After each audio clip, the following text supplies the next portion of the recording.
Hey there, folks. Welcome to a new Let's Play by the mysterious JG. Yes, it's time to play Ninja Gaiden Sigma 2. The next glory, Champion Edition, Turbo Hyper Fighting, etc., etc. Anybody who's following my Mass Effect Andromeda LP, well, first of all, thank you for your incredible patience. But yeah, no, I mentioned during the second, I'd say, the final quarter of that game, which was over 50 videos long. Oh man, I can't get going on Ninja Gaiden until I get this freaking LP behind me, and I'm kind of interested in playing Ninja Gaiden Sigma 2 Champion Edition Turbo Hyper Fighting Next Glory. Because I actually bought a PS3 and the Ninja Gaiden Sigma games just based on how much fun I had with the silliness of the ninjas and stuff in Dead or Alive 5.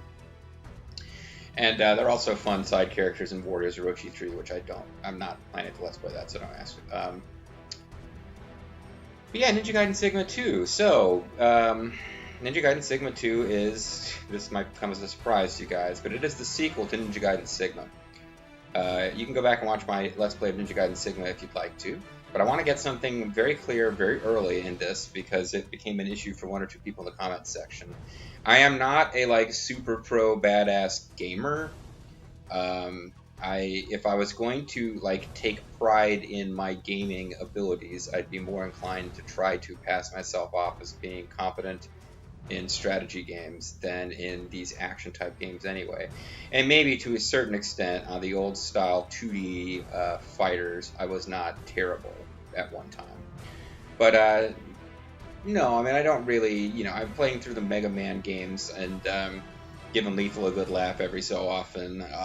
I managed to get through Heatman's stage not using the mobility weapons and got past the platforms, and that's about as impressive as I get. I'm not super skilled with these games. So I'm just putting that out there right now. If you watch my Ninja Gaiden Sigma LP, I enjoyed it. I had a lot of fun with the story, and but some guy in the comments section just driving me nuts, just would not let it go, because I was playing on the default difficulty instead of Ninja Dog, which is an optional easy mode. And he was very upset because I was farming for essence, which basically meant I was finding areas where enemies would continually respawn and fighting them to gain the in-game currency so that I could get upgrades for the weapons, and he thought that was cheap styles, and he was very upset that I was using a fact to know where all the hidden items were that you can find throughout the game.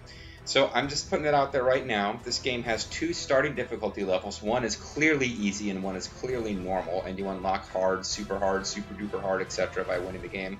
I'm going to play on the default easiest. There's only two. It's not like there's easy, normal, and hard. There's normal and easy and normal. I'm going to play on the easier of them just because I'm mostly playing this game because I enjoy the over-the-top crazy zaniness of the Ninja Gaiden stories. So that's where I'm going to start, and if it's really just dreadfully easy, then maybe I'll come back and revisit the game on a higher difficulty later, but I'm probably just going to play through once to see the story and play through on the easy mode. Maybe I should do normal. I don't know. But I'm going to use a fact because I don't want to miss any of the power-ups. This game does not have as big an emphasis on you needing to have lots of the in-game currency to buy, because weapon upgrades are staggered. You can only get them so often, and you have to choose which ones you get. But they're not based on having money, so the only reason to have money is to buy healing items, so that's not as big of a deal. So I'm just letting you guys know the two things that, the Ninja Gaiden purists, the people who are like, I want to see a super pro playthrough of Ninja Gaiden on the highest difficulty level. I want to see a no damage taken run through. You have come to the wrong place, and I'm telling you that right now. Now, to recap, in my first video of any LP series is pretty talky, so just be advised. You may want to skip ahead a few minutes to see when I start playing the game. But I want to recap the story of the first Ninja Gaiden Sigma game for you quickly. So the story of the first Ninja Gaiden Sigma game is that Ninja Ryu Hayabusa is wandering around, fighting his way through this ninja temple, killing shitloads of ninjas. But when he gets to the end of the ninja temple, you find out that these are friendly ninjas who are apparently helping him train because the head of the clan is an ally and is Ryu's uncle. And Ryu's uncle tells him something like, oh, I guess your father's off training somewhere. Oh, by the way, have you heard about this Dark Dragon Blade? It's a real shame that thing can't be touched. Oh, well, it's not really my worry and concern. But then Ayane, the purple-haired ninja from the Dead or Alive series, appears and says, oh, by the way, your village is under attack So you rush back to your village, and it's being attacked by these clearly supernatural and evil dudes who burn the village down and kill everybody, including Ryu's. She's treated in the manual and in the ending scene like she's important, but she never really does anything. She's like the shrine maiden that Ryu knew since childhood, and she is killed by the evil dudes. And Ryu is like has his butt whooped by Lord Doku, the master, clearly supernatural, undead, freaky, demonic samurai guy. Kicks Ryu's ass. And then Ryu, on information from his uncle, who has an entire clan of ninjas that Ryu brutally murdered as a training exercise, he decides he's going to go to the Vigor Kingdom, like the Vigor Empire. It's an entire empire that is like mysterious and no one is allowed to enter, and it's apparently run by demons, even though the people there are normal people, but demons run the place. So he goes there and he kills a lot of people. He kills various Vigor guards, and then he's fighting the Vigor military. He's fighting demons. He's wandering around in catacombs. Like, the story kind of goes off the rails, and you know only in the most general possible terms for like 80% of the gameplay. He's trying to get to like the main building of the Vigor government to confront the Vigor leaders because they're demons. But it involves lots of going around, killing dudes, fighting through like an ice labyrinth and a volcano. But the only real loose story connection is that he's trying to kill lots of demons because he's trying to get to the main demons and he can't find out how to get into their building. Because essentially, you get to the main gate of the building and it's locked, and rather than like, you know, using rope and pulley ninja tricks to climb over the wall, he fights his way through the entire country of Vigor, murdering everyone looking for clues. Along the way, he meets a hot chick named Rachel who is going around wearing like a dominatrix outfit, kind of, and fighting with this giant weapon. And her sister has been turned into a demon by the evil demons, and she's trying to get revenge, and she's trying to kill lots of demons. And she has a cinematic where she's introduced where she looks like a badass, and from every point after that initial cinematic, she becomes a damsel in distress who constantly needs to be helped by Ryu. Except that in Ninja Gaiden Sigma, which is kind of a spin-off, here's a little irony for you, Gaiden apparently means side story in Japanese. So in Japan, the original games weren't called Ninja Gaiden, they were called something else. But Ninja Gaiden Sigma is like an alternate side story version of the real core Ninja Gaiden game. Because the original Ninja Gaiden for Xbox, and by original Ninja Gaiden, I mean of the new series. I'm getting way off track here. But the Ninja Gaiden game, or the Ninja Gaiden for Xbox, Rachel only appears as a plot character. Ninja Gaiden Sigma, one of the selling points of the new HD upgraded version of Ninja Gaiden for PS3 was that, oh, and we're going to add stages where you play as Rachel. And sure enough, they do add stages where you play as Rachel, and I found it to be a lot of fun because she played very different from Ryu, and it made a nice break. Ninja Gaiden Sigma is going to give us more of that. The main story is about Ryu, but there will be individual stages with other characters that we get to play as, which we will probably miss when they're over because they make for a fun break. But anyway. So Rachel runs around and has her own kind of side story, but mostly it's just revisiting places Ryu has already been and fighting different enemies and not really doing a whole lot. Because at the end of everything, Rachel is all captured by the demons and she's tied up, and her demonic sister, who was defeated by Ryu in battle, they are now Lord Doku, the master evil samurai, undead, freak demon guy, is going to sacrifice Rachel to feed her essence to Rachel's demon sister so that Rachel's demon sister will become even stronger, and that's, I guess, going to be the love interest of Doku. But Rachel's demon sister unexpectedly decides to save her sister Rachel, redeeming herself but also dying, and somehow this also opens the door so that Ryu can finally get into the inner sanctum of the demons. He fights a million more demons. He fights the president/emperor of Vigor Evil Kingdom Land, who's like, wait for it, a giant demon. And eventually he's killed every demon, including Doku, and like you've got a kill count in the billions by this point. And as you emerge from a volcano with a dark dragon sword, which you have reclaimed for the demons, because remember I mentioned way back when there was a dark dragon sword? Well, you get the dark dragon sword, and because of all the murdering that's been going on, it's full of even more dark and evil power, and Ryu is leaving Vigor Kingdom, having avenged his clan and killed Doku and retrieved the Dark Dragon Sword, But unexpectedly, a guy named the Dark Disciple, who's been floating around in the background, occasionally appearing in cinematics, and I forgot to mention previously, gets the Dark Dragon Sword from him, kills his own henchman, and rips off his mask, revealing that he's Ryu's uncle, and he's been the higher power all along, Austin. And he fights you, and he has the Dark Dragon Sword, and you kill him in the final battle of the game. You kill him, your uncle, the only named character other than Rachel and Ayane, the two girls who are still alive, really. You destroy the Dark Dragon Blade, you declare it's over, even though Rachel clearly wants to jump your bones, and you jump off and the game ends. And it's pretty cool, because you're a super badass ninja, and you've killed 1 billion people, and that's pretty much what you expect from a Ninja Gaiden game. Even if the story seemed less thought out and involved than the NES Ninja Gaiden games did, it was still a lot of fun. Somewhere between Ninja Gaiden and Sigma and Ninja Gaiden Sigma 2, there's another game who, I don't even remember the name of it now, because it was for portable systems. I've never played it. But the main thing you need to know here is it introduces a character called Momoji, I think. Treated like we already know who she is, because there was another game where she was featured that... Okay, because,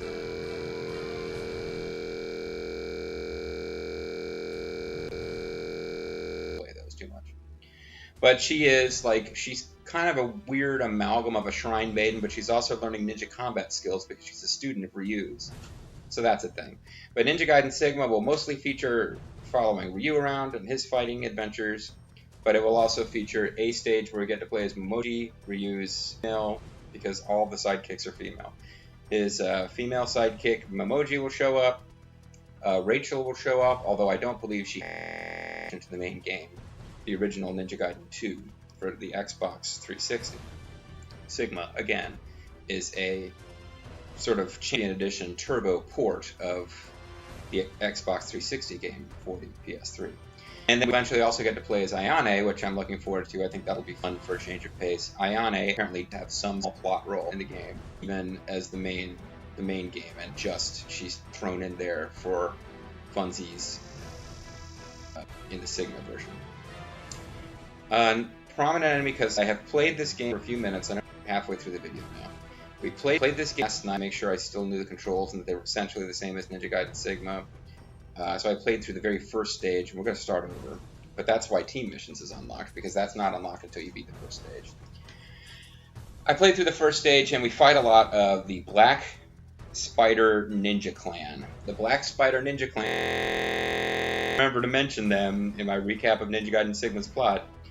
In Ninja Gaiden Sigma, you have guys in the Black Spider Ninja Clan. They're super annoying because they tend to jump you from... Like, you tend to not see them coming if you're not paying attention. They'll jump out behind blind corners and kill you. They like to use incendiary shurikens, which means they throw something at you and explodes, and you take massive damage from something that's kind of difficult to avoid if you're stuck at the game like I do. But the interesting thing about them is that as you find dead members of the Black Spider Ninja Clan, and you can read their diaries. So you get to find out a little bit about these Black Spider Ninja guys as individual human beings rather than just generic enemies. And they're kind of sympathetic because they come to Vigur apparently trying to find the Dark Dragon Blade themselves, but they just start getting butchered by demons and by the Vigur military guys, who are... I'm not sure if they're wittingly working for demons or if they're just... working for demons and don't know their bosses are demons, but you end up fighting like guys with machine guns throughout the game. And these Black Spider Ninja guys are your enemy. They're an enemy clan to you, but then they show up here and they're just like totally outclassed and fucked. And it's kind of fun. And although I seem to have missed it, I saw somewhere on the wiki for these games that you can find a diary from somebody who reveals that the Black Spider Ninja Clan leader apparently wants to get the Dark Dragon Blade because he believes that if he breaks it down and uses it to brew tea, it will be the finest tea that ever existed. And that's like this comic relief zany thing where Black Spider ninjas are killed not only by Ryu, but also by the Vigur army and by demons by the hundreds. And apparently the boss is nuts. So now that I've spent almost half the video talking about the previous game and getting you up to speed with where we are as this game begins, let's view the actual prologue that came with this game, which plays while you're doing the loading screen, but unlike Ninja Gaiden Sigma, the original, this one they actually let you view without having to go back and uninstall and reload the game. So let's see what the story is according to the official version. I might just have no gameplay in this video. Ninja Gaiden Sigma 2 Prologue. The Vampire War. If this takes 15 minutes, we'll have a whole video with no gameplay thanks to me talking through everything. The ruthless, bloodthirsty vampire fiends versus Mr. Sandman, the destroyers of evil since times of old, the Dragon Age. That's coming up at Bad Blood. Millennium of War between the two now draws towards an inevitable final battle. I know you can read, folks, but I do have people who like to listen to my LPs while doing something else, so... They sound like it is a comic book presentation we are getting. You're not always hiding in the shadows. Is the perfect stage for a duel. Is this Ashtar? Oh, Crimson. Lord of the Vampires, a fiend at the highest level, possesses superhuman hearing, dwells in eternal darkness. Well, that's probably why his hearing is so good. If he's in eternal darkness, his hearing, sense of taste, and touch will compensate for the fact that he can't see it. Joe Hayabusa. I thought it was Ken Hayabusa. Joe Hayabusa, heir to the dragon lineage and master of the Hayabusa ninja clan. Yeah, so I think this is Ryu's dad. And this is where things get really confusing as the Ninja Gaiden wiki. I looked at the Ninja Gaiden wiki just for some ideas on who the characters were who were being introduced as though we knew them, who were appearing in games I had not played. They have a hell of a time because they're trying to draw one story connecting all the different games in the series, when clearly the people who made the games weren't trying that hard to do the same. But, yeah, Ryu's father getting killed is kind of the opening of Ninja Gaiden for the NES. Like, he's trying to hunt down the people who killed his father. So the Ninja Gaiden wiki, therefore, assumes that these games are set before the NES games, which is kind of fun. These are like prequels to something from the 80s. But they can't seem to decide if his name is Joe Hayabusa or Ken Hayabusa. Or, you know, I think they might be going with Joe Hayabusa here. That was the Japanese version. The American version, I think, called him Ken. Possibly because, and there's no way Ninja Gaiden for the NES, their people could know this, they didn't want to create a Ken and Ryu situation. I can see you. I can see you perfectly. So he's kind of got a Psycho Mantis thing going with the headgear. I've got you. So Ryu's dad, who does not wear a mask, is fighting some demon dude. Bouncing around up walls, doing this cool ninja stick roar. Music is adding a lot, I gotta say. Slick. He's big as slick. Hayabusa style. Gungam style. Oh, that's a move I really should be using more in these LPs. Oh, he just crashed him into a car.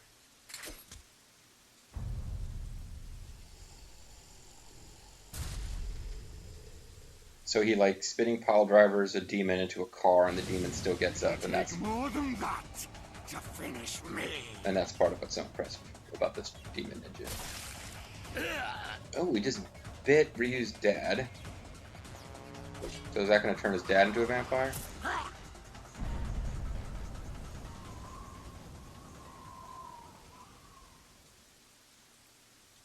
You finally show your face, young dragon ninja.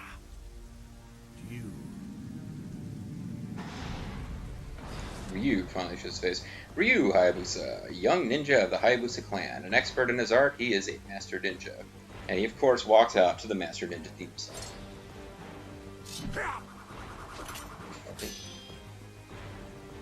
So right off the bat, they're telling us that Ryu is a better ninja than his dad. Here's the Dragon Sword, a legendary blade carved from a Dragon God's fan, inherited by the Hayabusa ninja clan, handed down to Ryu by Joe Hayabusa. So is Joe Hayabusa, like, retired?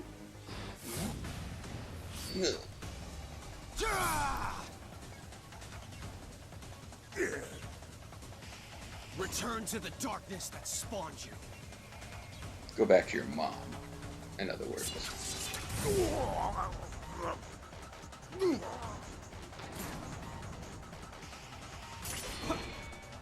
Is this the is this maybe what happened in the game that introduced Memoji? Because apparently this is happening before our current game, but this is not what happened in Ninja Gaiden Sigma.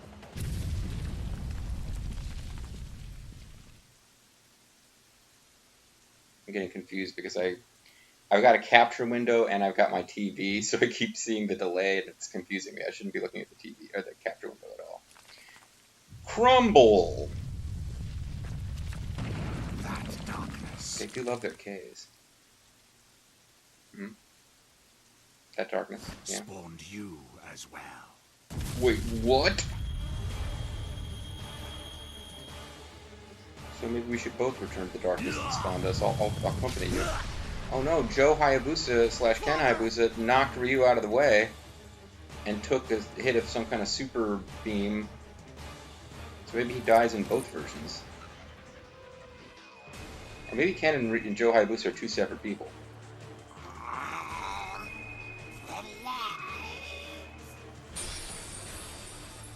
See, he doesn't like light. Eye of the Dragon.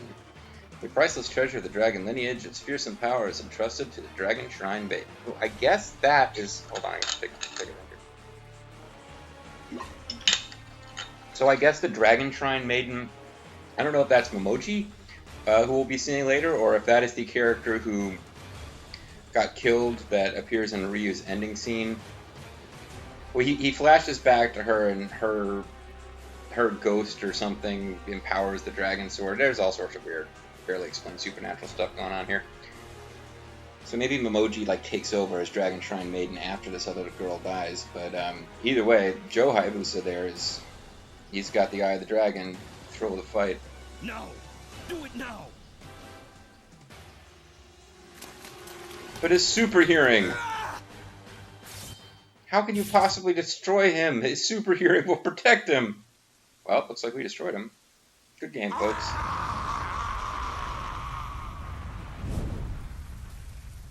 So Crimson, Lord of Evil, just went out like a bitch.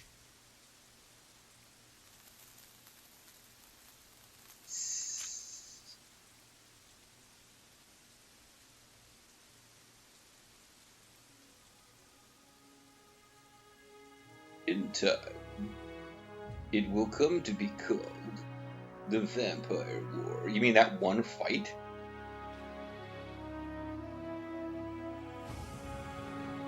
Hey, cool, is it?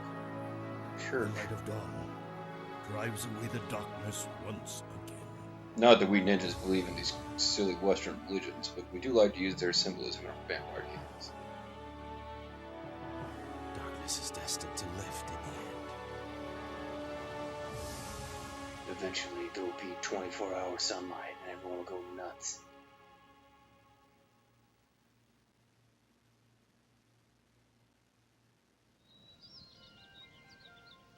Oh, the comic book portion continues. I think we are going to have a whole video with no gameplay.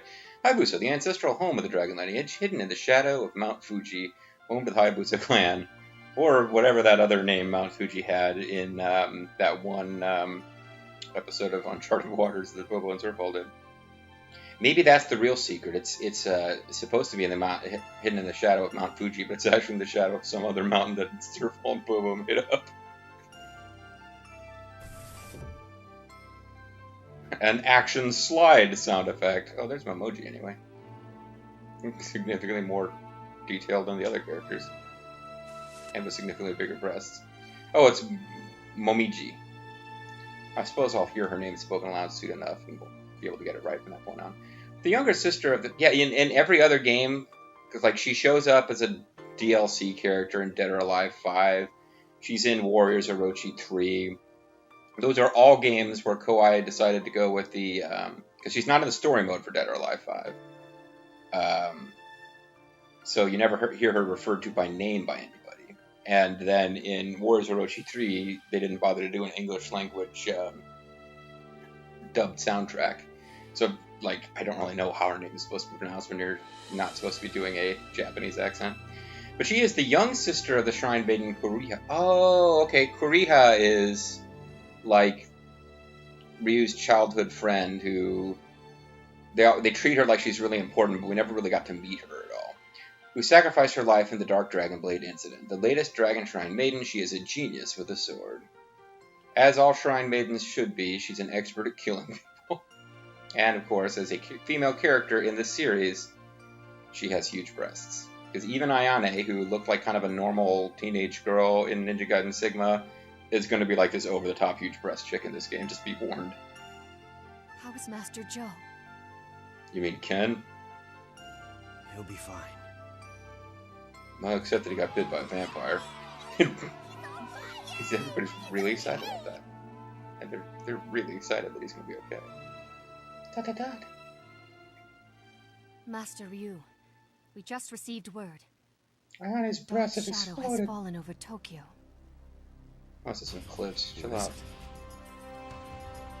The Spider Ninja Clan. They've launched another attack.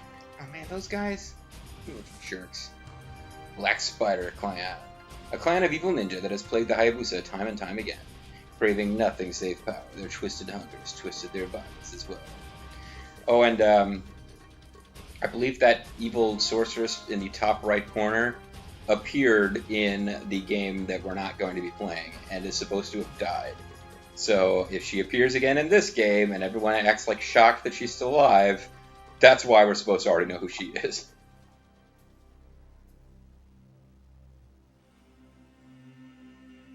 Watch over the village. Help her out, unnamed ninja. And a little boy. I will. Master Ryu, be careful. Sayane in the background. She's not a member of this clan, as I understand things correctly. Actually, she used to work for your evil uncle, so I don't know what her deal is now. Other than the fact that she seems to have the hots for Ryu. And who doesn't? Yeah, this game is mostly about Ryu going around killing a million people while various hot, busty chicks lust after him. And I think that's a good place to call it a video. So, just a tiny bit on the short side for a video, but since we never actually got to the game, I think that's fair enough. So, I got to talk about the original Ninja Gaiden Sigma. I got to warn you guys that I'm not playing on an advanced difficulty level, and I'm not trying to be the most pro gamer ever. If you like my LPs by this point, I've been doing this long enough. If you're a fan of mine, you either like my commentary style or sense of humor or personality, or you don't. Unless nobody else is playing the Koei strategy games you want to see, and you're enduring my annoying personality because you want to see those games, pretty much everything else I'm playing, lots of other people are doing those games, and you can check them out instead of me if you so desired. Starting next time, folks, we will actually do some gameplay, and if the first stage is anything to go by, I'm going to have a lot of fun with this one because it's going to have a lot more frequent story scenes and dialogue than the last game did. I really enjoyed the little story scenes and dialogue in the last game, and learning the story and poking fun at it as we went. I think we'll see more of that in this game. I'm hoping that it'll be a great success, and I have no doubt that somewhere between hopefully more than halfway through the game and not very early on, I will also find this game frustratingly difficult because it's Ninja Gaiden.